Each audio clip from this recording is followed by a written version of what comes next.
Hello and welcome back, and in this video we're going to be creating onboarding navigation button, which is another component. So let's go ahead and create an empty file here.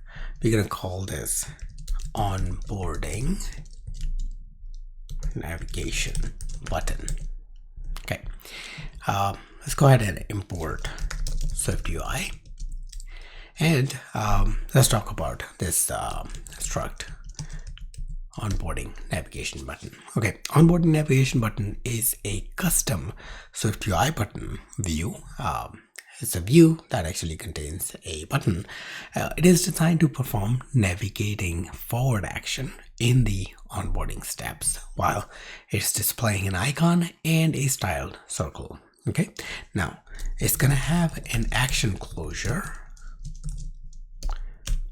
and this closure is going to execute when the button is tapped. For the next button, it will advance to the next page, and when the done or like completion is clicked, then it'll call the complete onboarding. Okay, so there are two functions that this is going to encapsulate, and then we're going to have a background color. Background color is basically this property specifies a color for the button's background circle that it has for styling, and we can customize this to match the onboarding color scheme, highlighting the key actions. Okay, after that we're going to create an icon name property, which is going to be a string type.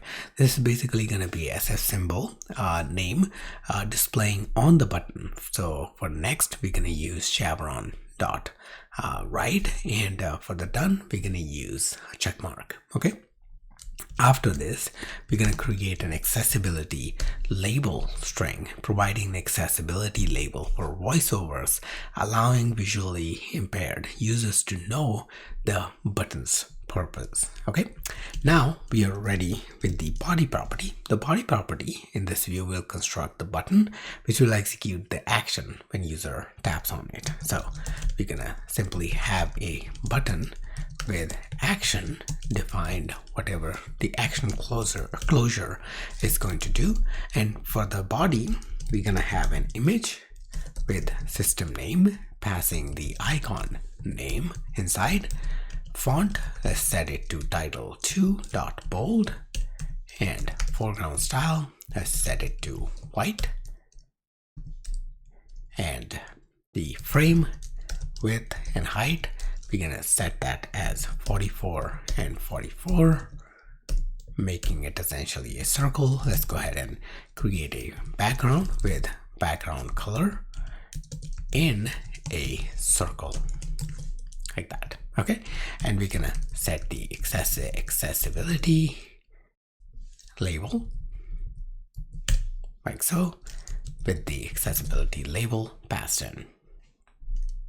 Okay, all right, so with that, our onboarding navigation button is ready, and let me show you which one it is. It's basically this guy right here. As you can see, it has different themes applied. It has operations, which is like, increasing the index and essentially moving forward in the onboarding steps. And we have not defined any action here, meaning we are actually creating it in a generic way where any action can be passed into this, and that action is executed by the button whenever that button is tapped, right? So that's how we are actually making our component, which can be reused in other situations as well. All right, with that, we have reached the end of this video as well. And in the next video, we're going to start creating our onboarding step view. So I'll see you guys there. Thank you.